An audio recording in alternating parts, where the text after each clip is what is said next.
embarrassing failure of Jump Force. Hey, I like the Jump Force. I mean, it had its plot holes in it, but I still like the game. This is gameplay. The story needed a lot of work. I'm just saying, J-Stars versus, way better. Perfect. Back when I was a wee little idiot of a child, the quality of any anime I watched relied exclusively on how powerful the protagonist was. You see, back in middle school, I was really into Naruto. Look at this, I still got my little plastic kunai. But it would tick me off whenever I'd talk to any of the other kids about it, and they'd be all like, "Oh, he can't beat Goku though, he can't beat Goku though." I don't give a fuck. Shut the fuck up, Derek. But what really ticked me off was, he was right. Naruto can't beat Goku. Naruto would get his shit kicked in. Naruto would die.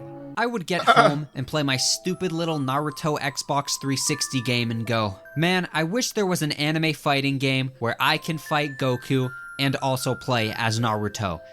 Luckily for me, 2018 marked Shonen Jump's 50th anniversary. And to celebrate, they had something big in mind. Something you might wanna jump for. Hold up, but J-Stars Victory Versus was the game before Jump Force. And without that game, Jump Force wouldn't even exist. But I digress. Something that might force you to go grab your wallet. E3 2018. A new trailer by Bandai Namco and... No way, is that Naruto? In real life? In One Piece? No way this is happening. Holy shit. Look at how all the cop cars are destroyed and stuff. That's how you know this is serious. Holy shit. Naruto in New York City. And is that Luffy on the American flag? This was Jump Force, the anime crossover fighting game to end all anime fighting games. You don't even have to make any more anime fighting games after this. Just play Jump Force. People were hyped. Again, this was not the first anime crossover game. I'm gonna make that evidently clear throughout this entire video. Matter of fact, if you don't believe me, 1 second. J-Stars Victory Versus, a crossover fighting game that combines universes of several weekly Shonen Jump manga series. And the release date was in 2014, bruh. 4 years before 2018. It took 4 years for Jump Force to come out. I am hyped. The game looked sick. The game looked ambitious. You also gotta remember that this was 2018. Demon Slayer's success has made it legally and socially acceptable to show outward interest in this game. The second trailer came out, the game looked epic. This one guy in the comments said, they all look like they're oiled up. Gon is like 10, you sick fuck. I remember talking about this game with a friend at the time who was planning on getting it, and I told him, there's only one final roster announcement before the game comes out. And I'll only get the game if it's like Dio or some shit. It was an announcement for Dio or some shit. Surely this game will live up to the hype, right? Games always live up to the hype. I have never once in my entire life seen a game that did not live up to the hype. All they need to do now is not fuck it up. They fucked it up. Pretty much immediately after the game came out, public sentiment towards the game plummeted. People were not happy. I was not happy. At launch, the game sold around 78,000 copies in Japan alone. That sounds like a lot at first, but a month earlier, Kingdom Hearts 3 released, which is a goated game. If you've never played Kingdom Hearts in general, brother, you're missing out. I love Kingdom Hearts with a passion, bro. I need to buy me a Keyblade at some point in time. Sold almost double the amount of copies. Yeah! Oh, sorry, did I say double? I meant 8 times the sales. Okay, I know that's like comparing a Ford to any other car, but come on. This was supposed to be the anime fighting game of all time, and those launch numbers were not cutting it. The reviews weren't much better either. The game is sitting at a 56 on Metacritic, which is worse than Mort the Chicken. Imagine getting mogged by Mort the Chicken. So what happened? Well, let's start with something superficial.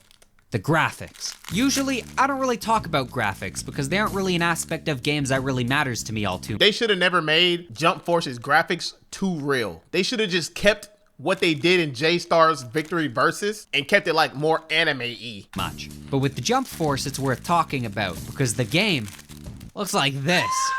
Look at this shit. This shit looks like Super Mario in real life. This shit looks like Mario in Unreal Engine 5.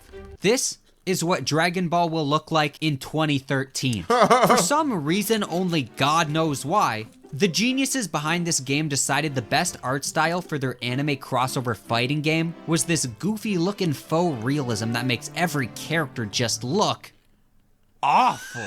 This looks like Super Smash Bros. Brawl, but instead of a fucked up, twisted, desolate 1-1, we have Los Angeles on a Tuesday. I understand that this was always going to be a bit complicated choosing an art style because even though all these characters are coming from anime and manga, they still have their own art styles, color palettes, shading. You know, because the original characters, they weren't all created by the same mangaka. They were created by a whole bunch of different people. But who at Bandai Namco was like, guys, we need to do the Smash Bros. Brawl realism. That game looks fucking awesome. And it will continue to look awesome in 20 years because everyone knows realistic graphics always age far better than stylistic graphics. Just look at some of these characters. Ew! It was never a deal breaker for me the same way it was for some other people, but it's just ugly. And a little soulless too. Like they're not even trying to appeal to their core audience. You know, anime fans who might like if the game looks a little more animated. If I got to pick an art style, I think they should have just embraced the differences between different styles. Make it look like the Spider-Verse movies or Gumball. Make each character as faithful as possible to their most iconic art style and colors, and then it might look kinda cool seeing those art styles clash. That would also fit into the whole theme of this game being all worlds colliding and all that. But enough dilly-dallying. I think it's about time we jump right into this puppy. So the first thing we get launching this game is the intro cutscene, which is the same as the E3 2018 trailer. But after that, we get to make our own character. Because yes, not only is Goku coming to Chicago, but me, myself, I get to be in the Jump Force. When creating a character, you're given 4 options for body types: a martial arts body, a pirate body, a ninja body, and a samurai body. They all look the same. Just saying. Supposedly these are supposed to change your fighting style, but we'll get into that later, so I just chose samurai. The character customization is, it's alright, I guess. You get these little sliders for your body that don't do anything, and I kinda wish there were more normal hairstyles. But you know what? It's okay. I got all the funkiness out of my system when I played Ark. I can deal with a more toned down character creator. After mullying it over for a bit, I decided to make Isaac from The Binding of Isaac. After creating our character, we are dropped into Jump Force HQ. I think this was supposed to be a big social hub where you can interact with people and show off your custom characters. Yeah. But in 2022, only 3 years after the game launched, the game's servers were shut down and the game was delisted from digital stores. Damn. The only reason I can make this video now is because I'm a few unfortunate enough to still have this game on Steam. The HQ is so weirdly ominous when it's I think I still empty. got it too. I have vague memories of it being packed with people running around, but now it's a ghost town. I remember that too. It used to be a lot of people. I'm talking about especially at the start, like release, there was a bunch of people in the lobby, dude. There are these NPCs that aimlessly run around, but it's not the same. This hub acts like a main menu. To get to different modes, you go and talk to different people. Personally, I've always found these kind of hubs cumbersome, but frankly, this is the least of Jump Force's issues, so I'll let it slide for now. I would have liked to showcase how good the online multiplayer is in this game, considering how important that usually is to the longevity of a fighting game, but if they were shutting down the servers so soon into the game's lifespan, I think that tells you all you need to know. Damn. Fortunately for me, Steam does have a feature called Remote Play, where you can stream the game to friends and have them play local split screen through the internet. And that's exactly what I did. Yeah. So yeah, this is my my little Isaac from The Binding of Isaac. That's pretty good. The hub is also where you go to talk to different NPCs to play through the story missions. Oh, that's right, the story. Oh, you guys are lucky I haven't talked about that yet. You see what I'm saying? I'm trying to tell you, bro, that story mode is cheeks. So, you don't think Goku and Jotaro and others just so happen to bump into each other at the quickie, right? No, that's stupid. What actually happened is that these evil portals of malice and chaos opened up in the real world, and out came these evil demon guys, and now they're destroying our world, but Goku! So now all the universes, including ours, and including the anime universes, they're all jumbled together into one like mega cluster, and all the villains from all the shonen series are like, hey, let's all team up and make one supervillain squad. And we'll also use these Venom guys because they're evil too.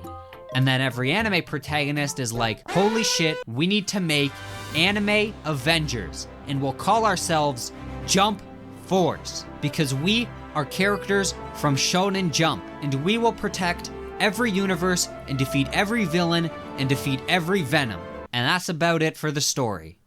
If I had to use 2 words to describe the story in this game, it would be corny and lame. I'm not expecting like Red Dead 2 storytelling from my anime crossover fighting game, but you had all these characters and worlds to work with, and this was the best you can come up with? Jump Force? Jump Force? It just reeks of apathy. Like there's no passion or care put into any of the story or the dialogue. I mean, just look at how awful these cutscenes are. Look at Frieza just floating away. How did they get away with this? 7 deadly frames at work, ladies and gentlemen. Super move, go! What the fuck? Oh, and the dialogue. The dialogue is rough. Every character is just a shell of their actual character. Like, Luffy doesn't feel like Luffy. He feels like a Luffy parody. But it's not just Luffy, it's everyone. But I did want to give this game's story a proper chance. So I sat there and I forced myself to pay attention. And guess what? There basically is no story. Almost every mission is the exact same. Director Glover, this ugly bald fuck, who is the leader of Jump Force for whatever reason, is all like, we've detected an evil anime character, possessed by Venom, or just a normal villain, I don't know. Oh, he giving me flashbacks. It was so atrocious. Character, you and one other good anime character will go fight them. And then afterwards, the possessed character is all like, oops, sorry guys, I was possessed. I will now join Jump Force because, I don't know, don't you guys have better things to do? The only thing I kinda like about the story is Light Yagami. Light is from Death Note, which is a series that, doesn't really have all too much action, especially not from Light. So still go to anime, legendary anime, fire anime. He doesn't exactly fit in. If y'all haven't watched Death Note, I feel bad for you. And with the other characters like Goku, Jotaro, and Naruto. There's also the fact that Light is a narcissistic, mass-murdering sociopath, so at the beginning of the game when he's joining up with Jump Force, I was all like, that's kinda strange. What's up with that? At first I thought they were just too lazy and didn't care that this kind of hero thing doesn't really suit Light, but spoilers for a dead game you can't even buy anymore. At the end of the story, Light is revealed to be a twist villain. He's been doing all his brainy Death Note style shenanigans in the background all along, because he's no longer interested in becoming god of his own world. He now wants to become god of every world. That is actually pretty cool, and is a good example of Jump Force using a character from one of its many series and using the premise of a big crossover between worlds to do something interesting and believable with one of its characters. But this only frustrates me more because clearly they can come up with something interesting, but they just choose not to bother with every single other character in this game. It's a lot of characters. They just being lazy, bro. Like, they could have got a whole team on every single one of these characters, constructed a story that actually makes sense and was really impactful.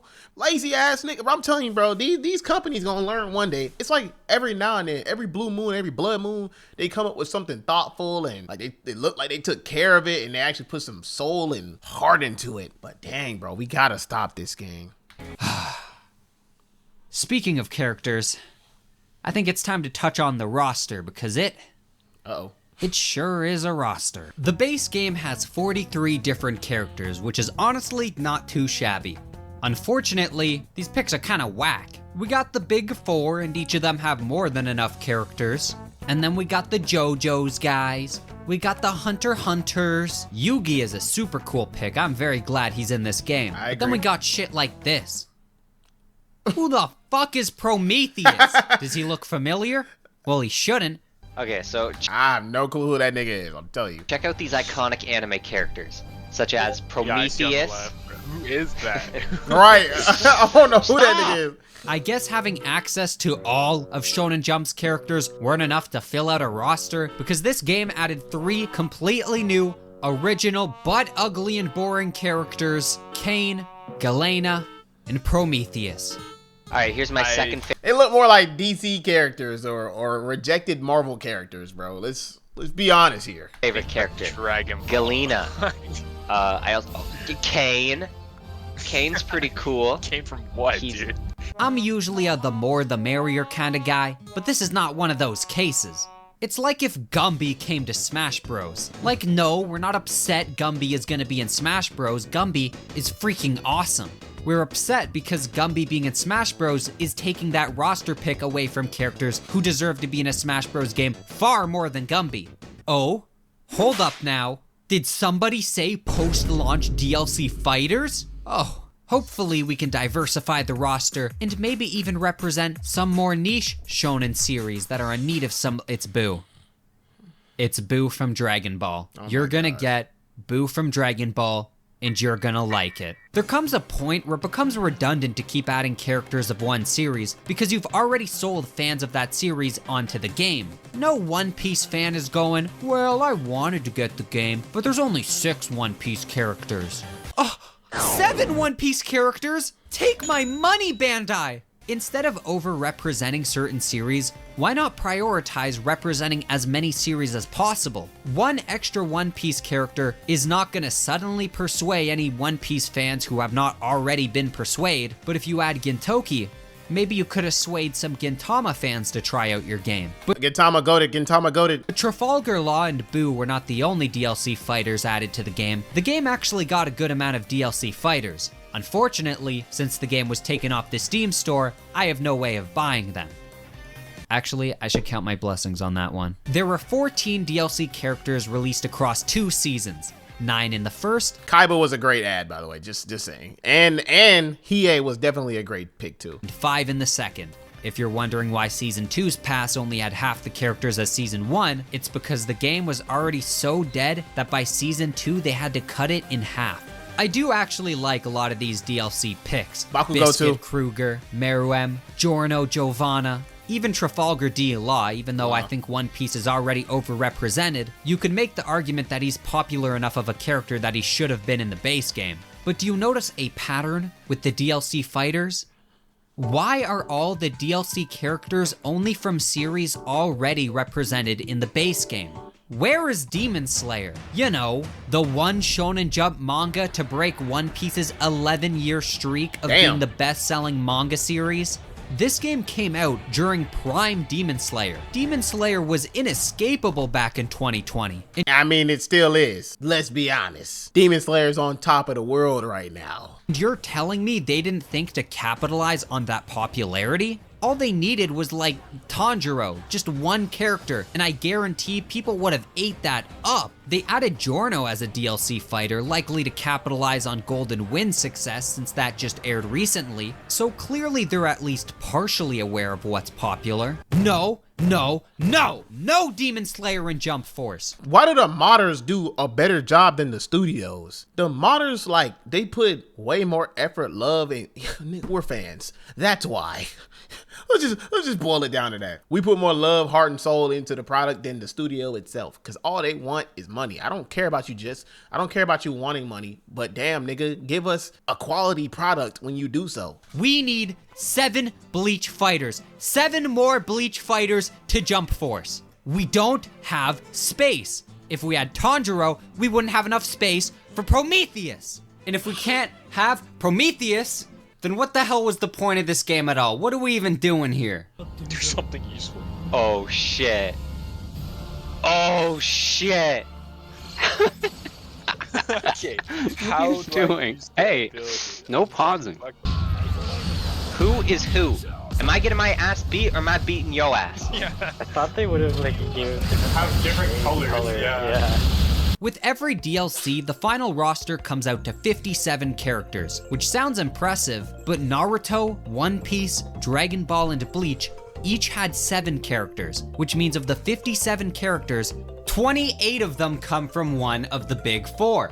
And if I run those numbers on my calc real quick, that means that in Jump Force, 47% of characters come from 4 series. That's kind of ridiculous. Yeah. So many series only got one fighter to represent, which makes sense for a more niche series such as City Hunter.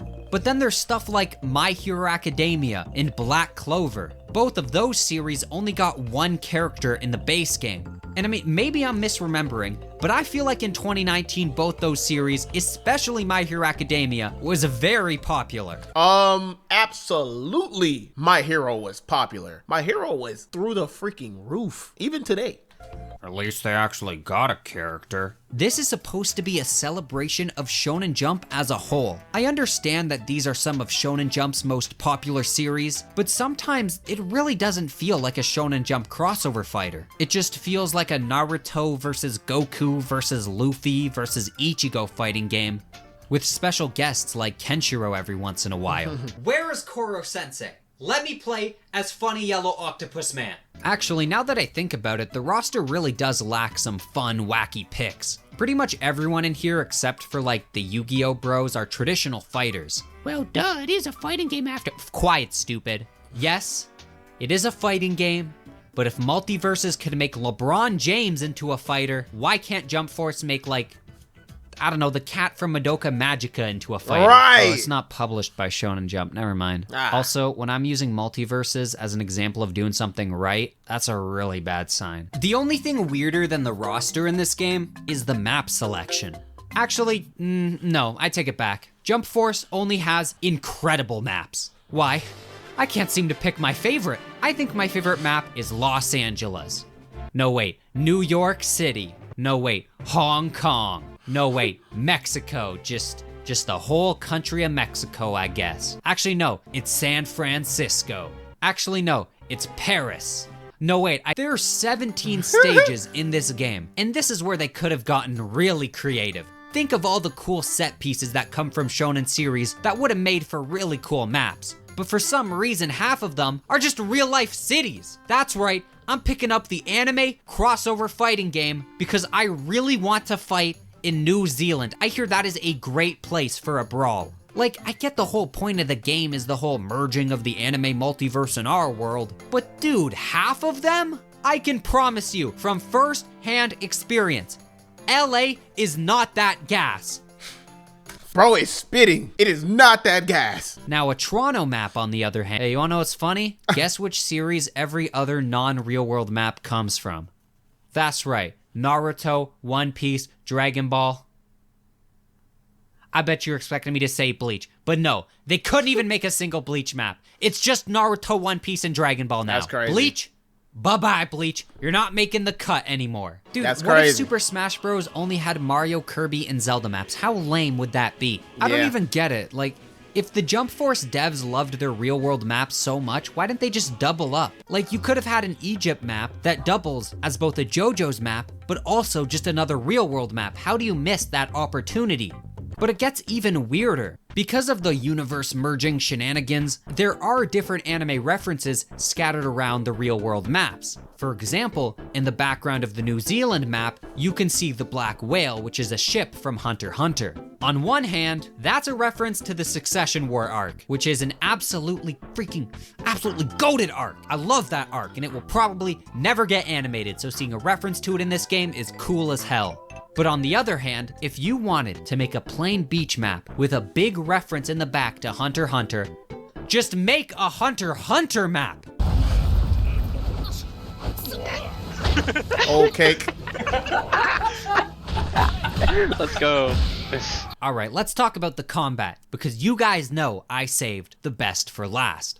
Let's start with the pros. For one, the game is very flashy. Even if I don't like the art style all too much, A lot of the moves in the game are admittedly kinda cool to look at, especially with all the particle effects. I also like that for the most part, a lot of the cinematic attacks are pretty fast, which is important in keeping the flow of battle moving quick. Everything else, though, kinda sucks.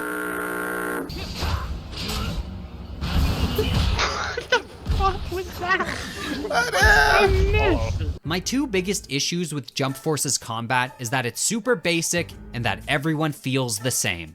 You know that stereotype of fighting games that you can just win by mashing one button? Well, that's basically every single fight in Jump Force. Every character in this game has the same basic combo that you do by just spamming the light attack button. Occasionally, there will be like one move in the combo that's visually different, but for most characters, it's just the same thing. It doesn't even make sense for some characters. Not every anime character can teleport. Why does the basic combo every character have end in a teleport attack? Remember the different fighting styles I talked about earlier that you can select for your custom character? It's a lie.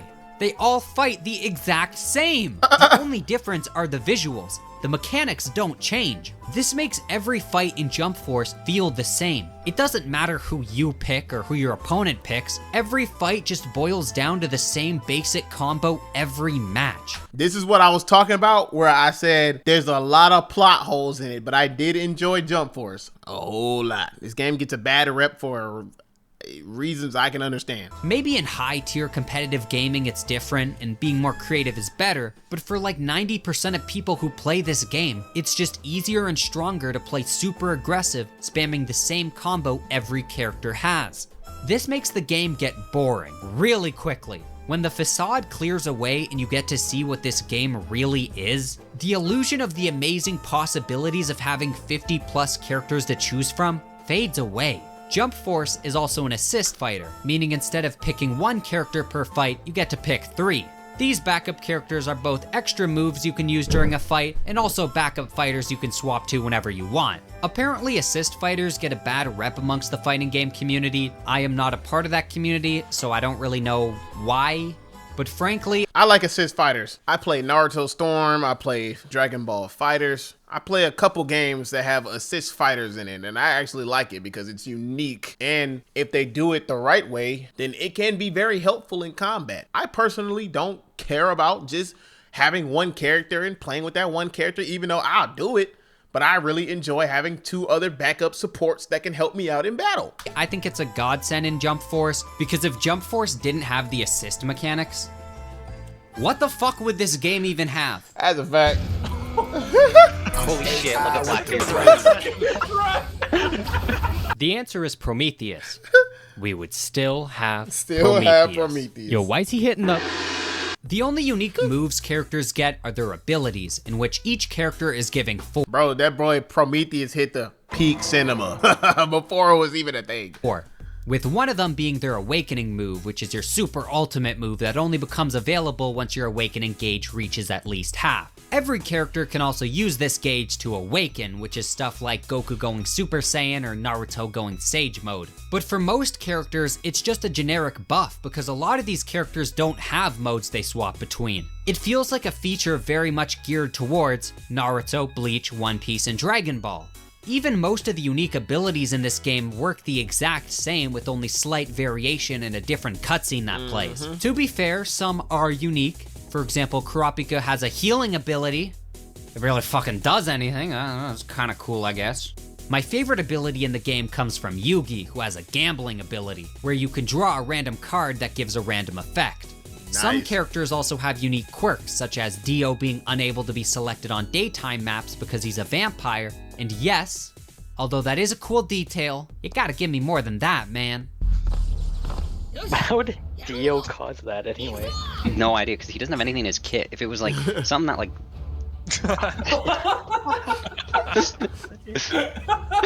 Right, his character looked like he ain't got no soul, bro.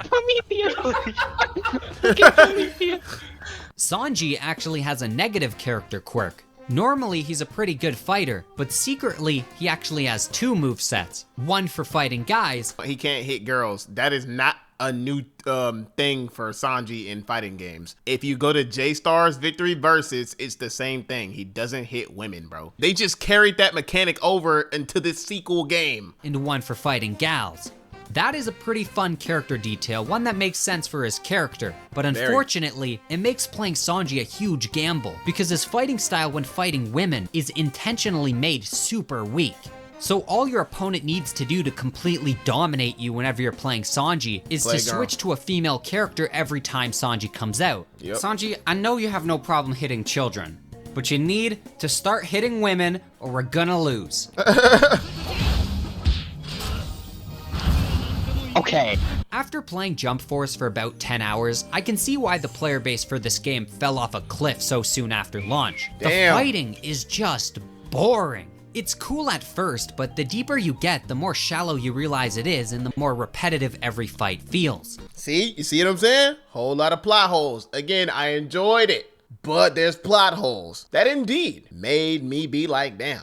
I think I'm done. It's really disappointing. Everything about this game is disappointing. And with how much hype this game got before its release, it's weird to me how basically nobody even talks about this game anymore. But now I see why. It's just a nothing burger of a game. You know, I kind of wish it was even worse because then it becomes so bad that it's fun to point and laugh at. But I don't know, Jump Force is just sad.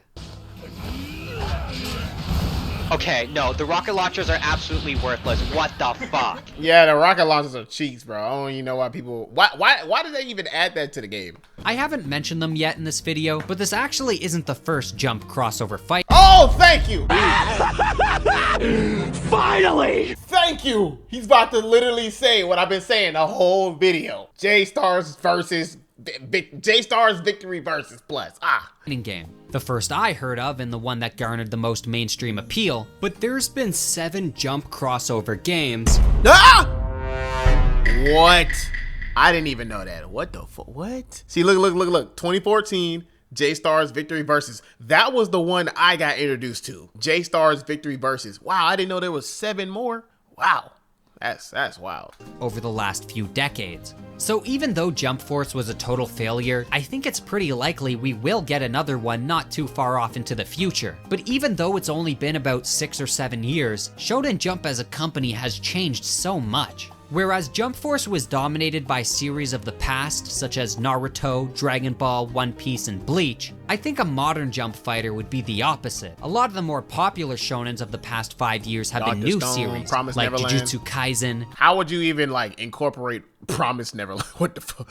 What the fuck? Demon Slayer, and Chainsaw Man. Yeah. And they'd have to appeal to those audiences if they want their game to get the attention of the greater anime community. Yep. Man, it's not even that hard, okay? Put me in charge of Jump Force as sequel. I can make it a good game. I was literally thinking that this entire video. I'm like, bro, give this man a job. I was thinking that this entire video. Get this man a job. He will make it better. I was thinking of him and getting like 10 other people to accompany him with the same mind, and they'll make the greatest crossover anime game ever. Watch. Namco, hit me up. All we'd have to do is have a better roster, have better maps, have better combat, have a better art style. Yes. Don't shut down the game after only a couple of years. Yep. Make the dialogue and story not complete doo-doo fart. Make the game fun. Yep. Make the game good. Yep. Add Chewy Dog 1 as a fighter. Yep. And then we'd actually have a good game on our hands. And add Devonte The One. Stop it. Get some help. Don't do that. Is he jacking off? Yeah, I've already said all I needed to say. If you enjoyed this video, let me know your thoughts and comments in the comment section down below. And until the next time, I'll see y'all in the next video. Shalom. Hey, listen. Rose petals on the floor. The one from my dreams, and you're with me right now. Mi corazón te quiero. Right here and now, I'll give you a taste. Snake princess, I'll be your king.